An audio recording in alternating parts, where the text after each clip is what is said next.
is a cloudy November night in Sin City, Las Vegas, Nevada. Glad you're with us on a Monday night. Dak Prescott, when the Cowboys have won, he has been outstanding. Tonight, trying to wreck his evening is Max Crosby, who can wreck an entire offense getting set to go. Inside Allegiant Stadium. Off we go. We've got so much for you on Monday Night Football from Vegas on ESPN and ABC.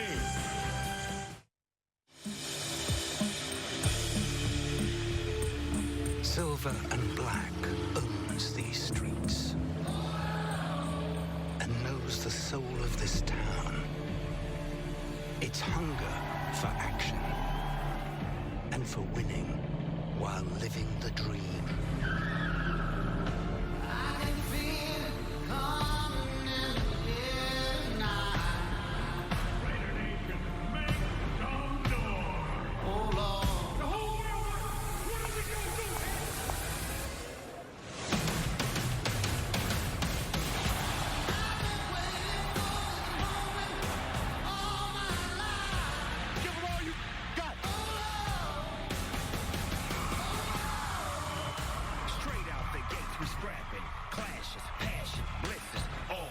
I'm in the trenches, stomping the yard. I came, I saw, I started, I rained, I ball hard.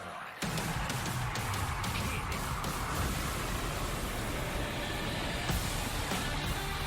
Look at Connor forward. Holy cow. And he's going to go. Touchdown. I can feel it coming in the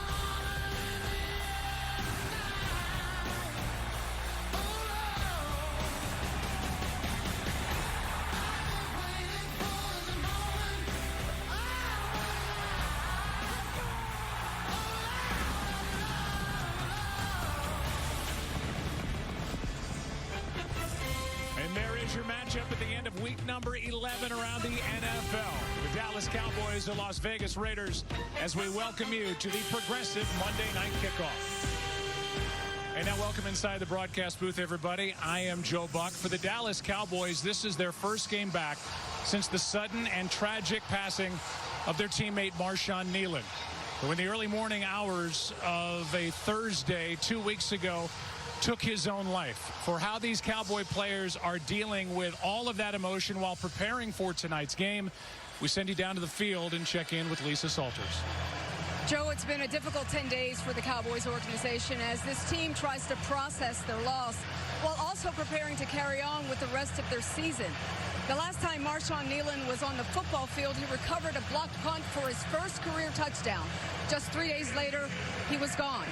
The Cowboys held a private vigil for Kneeland on Tuesday night at their facility, but perhaps Thursday's practice, getting back on the football field together for the first time, that offered the most healing. Dak Prescott said he told his teammates, when you think about Marshawn, run harder to the ball, focus in a little bit more, realizing that we're getting to do something that Marshawn isn't going to do anymore. Tonight, players wore custom-designed T-shirts during pregame warm-ups. They'll also wear Kneeland's number on their helmets for the rest of this season. And a number 94 jersey is now hanging in the visitors' locker room here at Allegiant Stadium. But, Joe, the Cowboys say they can best honor Marshawn Kneeland with their play.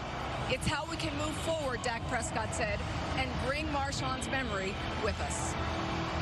Lisa, thank you very much. It is a heavy night, to be sure, and as their head coach, Brian Schottenheimer, said, we are not moving on, we are moving forward. And so with that, I welcome in the Hall of Famer, Troy Aikman. How do the Dallas Cowboys tonight move forward, come back from back-to-back losses, and get a much-needed win? Well, I think the fact that they're out there playing tonight is the first step. This is going to be an emotional night for them. They're going to be inspired. I expect them to come out and play really good football. Now, offensively, they've got to be better. As we found out the last 2 weeks, if the offense isn't playing well, this team really hasn't had much of a chance.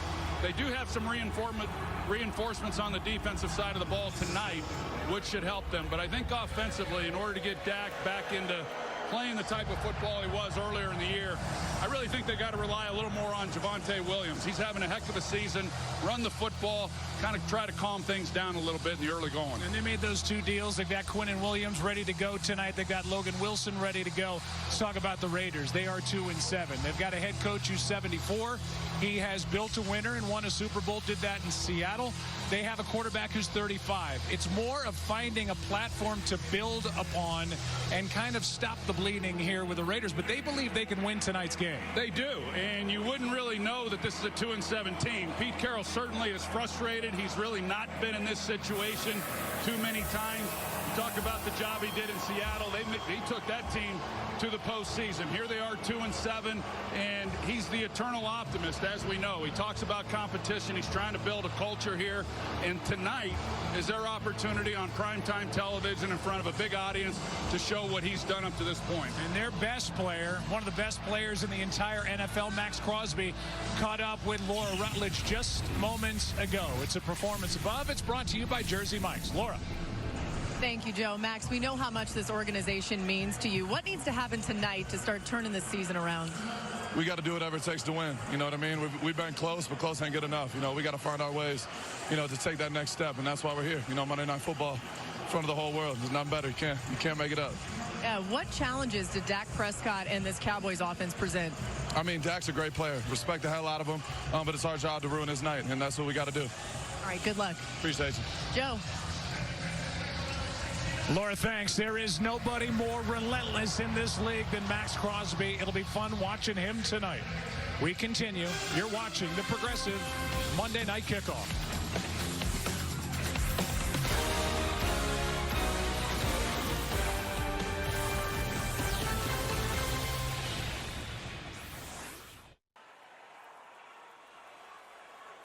Ladies and gentlemen, the entire NFL community is mourning Cowboys defensive end Marshawn Kneeland, who passed away on November 6th. We offer our thoughts and prayers to his family, friends, and teammates, and ask that you please join us in a moment of silent reflection as we remember his life.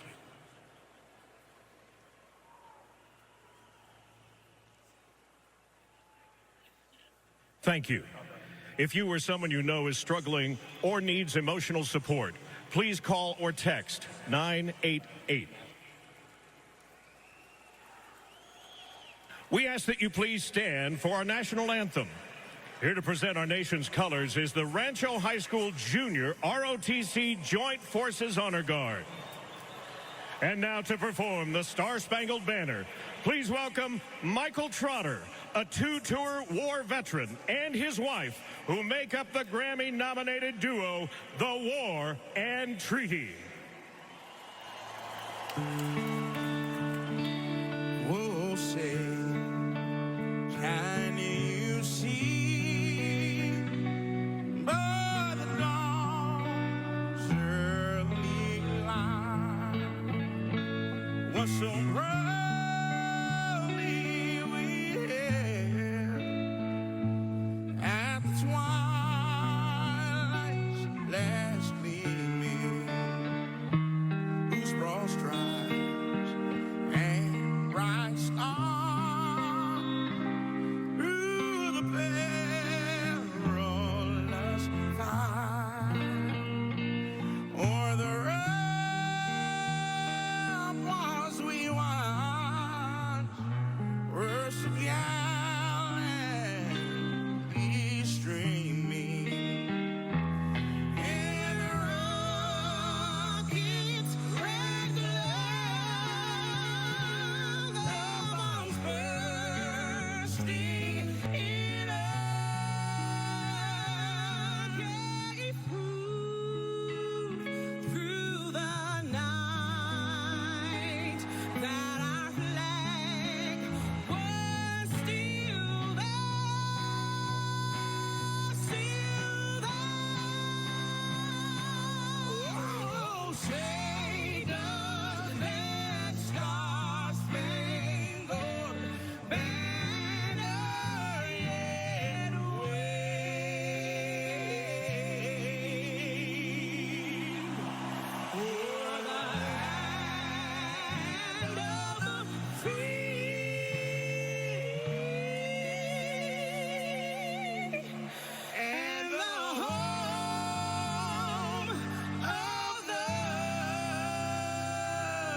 Chills on a Monday night.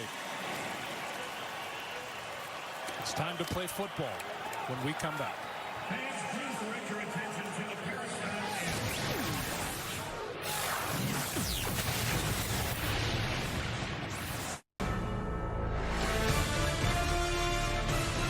ESPN welcomes you to the following presentation of the National Football League. Time to go. The Raiders won the toss. They defer. It's Dallas's football to start the night. It's the end of week number 11 around the National Football League. And away we go. It lands in the landing zone on a hop, bobbled by Turpin, and here he comes.